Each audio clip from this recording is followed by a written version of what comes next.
नमस्ते, मेरा नाम डेविड है और आप दी ललन टॉप देख रहे हैं। लगभग 2 महीने बाद 25 मई को दिल्ली के इंदिरा गांधी हवाई अड्डे से पुणे के लिए पहली फ्लाइट ने उड़ान भरी। इसके साथ एक बार फिर से देश के आसमान में विमानों की चहल पहल शुरू हो गई, लेकिन थोड़ी देर में ही एयरपोर्ट पर अव्यवस्थाओं, गड़बड़ियों और शिकायतों का सिलसिला शुरू हो गया। कई फ्लाइट रद्द हुई। यात्रियों ने शिकायत की, कहा कि उन्हें पहले बताया ही नहीं गया। एयरपोर्ट आए तो पता चला कि फ्लाइट्स कैंसिल हो गई हैं। दिल्ली आने और जाने वाली करीब 82 फ्लाइट्स कैंसिल हुई। यात्रियों ने कंपनियों और एयरपोर्ट पर गुस्सा उतारा। उनका कहना था कि उन्हें फ्लाइट रद्द होने की जानकारी नहीं दी गई। इसी तरह के सीन मुंबई, बेंगलुरु, चेन्नई, जयपुर समेत कई एयरपोर्ट पर देखने को मिले। बताया गया कि कई राज्यों ने पहले हामी भरी, फिर मना कर दिया, इसीलिए फ्लाइट्स कैंसिल करनी पड़ी। कई राज्यों ने फ्लाइट शुरू न करने को कहा था। इसमें महाराष्ट्र, आंध्र प्रदेश, पश्चिम बंगाल शामिल थे। हालांकि महाराष्ट्र ने 24 मई को मुंबई से 25 फ्लाइट्स जाने और आने की अनुमति दे दी थी। बंगाल ने चक्रवात के चलते समय मांगा है। मुख्यमंत्री ममता बनर्जी ने कहा था कि राज्य में 28 मई से विमान आ जा सकते हैं। वहीं आंध्र प्रदेश ने 26 मई से फ्लाइट्स का संचालन शुरू करने की बात कही है।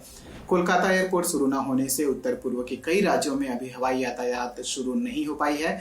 अगरतला, सिलचर, डिब्रूगढ़ और दीमापुर के लिए फ्लाइट्स नहीं जा रही हैं। केवल इम्फाल, गुवाहाटी के लिए ही विमान सेवा शुरू हुई है। मुंबई में एक महिला ने एनडीटीवी से कहा कि वह दिल्ली जा रही थी, लेकिन एयरपोर्ट आने के बाद कहा गया कि फ्लाइट कैंसिल है। कस्टमर केयर पर भी कोई साफ जानकारी नहीं दी जा रही। इसी तरह चेन्नई में विश्वनाथन नाम के एक यात्री ने कहा, 15 मार्च से हम लॉकडाउन के चलते तमिलनाडु में फंसे हुए हैं। कल रात को हमने मुंबई के लिए 3 टिकट बुक की थी, लेकिन यहाँ आने पर पता चला कि फ्लाइट कैंसिल है। हेल्प डेस्क पर भी मदद करने के लिए कोई नहीं है। अब हम करें तो क्या करें। ज्यादातर शिकायतें एयर इंडिया के बारे में आई। लोगों ने कहा कि एयर इंडिया की वेबसाइट पर फ्लाइट कंफर्म दिख रही थी, लेकिन एयरपोर्ट जाने पर पता चला कि फ्लाइट कैंसिल है। कई सारे नए बदलाव और नियमों के तहत हवाई जहाज का संचालन शुरू हुआ है। 2 घंटे पहले एयरपोर्ट आने, मोबाइल में आरोग्य सेतु ऐप रखने, सोशल डिस्टेंसिंग अपनाने जैसे नियम शामिल हैं। इस वजह से एयरपोर्ट के बाहर लंबी लाइनें देखने को मिली। अंदर जाने देने से पहले थर्मल स्क्रीनिंग कराने और मोबाइल में आरोग्य सेतु चेक कराना जरूरी था। यात्री चेहरे पर मास्क और फेस शील्ड पहने नजर आए। हवाई यात्रा को लेकर लोगों में थोड़ी नर्वसनेस भी दिखाई दी। पुणे में एक महिला यात्री ने एएनआई से कहा कि फ्लाइट से पहले वह नर्वस थी, लेकिन एयरपोर्ट पर देखा कि सब लोग सतर्कता बरत रहे हैं। अभी काफी कम लोग यात्रा कर रहे हैं। वहीं दिल्ली से 5 साल का एक बच्चा अकेले बेंगलुरु गया। बच्चे का नाम विहान है। विहान की मम्मी उसे लेने के लिए एयरपोर्ट आई थी। उन्होंने बताया कि वह स्पेशल कैटेगरी से आया। वह 3 महीने बाद बेंगलुरु आया है। बीजू जनता दल के सांसद अनुभव मोहंती ने कहा कि संसद के बजट सत्र के चलते वह दिल्ली में थे, ऐसे में अब वो ओडिशा जा रहे हैं।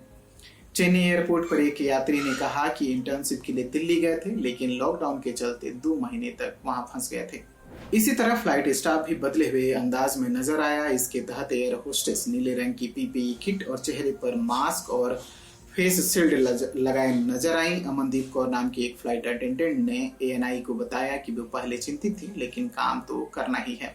वहीं हवाई यात्रियों को क्वारंटीन करने को लेकर भी अलग अलग नियम हैं। तेलंगाना, उत्तर प्रदेश, तमिलनाडु, केरल, उत्तराखंड, कर्नाटक, असम, छत्तीसगढ़, ओडिशा और जम्मू कश्मीर ने यात्रियों के क्वारंटीन के लिए अलग अलग नियम बनाए हैं। ये स्टोरी की थी हमारे साथी शक्ति ने। अगर इस वीडियो को आप यूट्यूब पर देख रहे हैं तो हमारे चैनल को सब्सक्राइब करिए।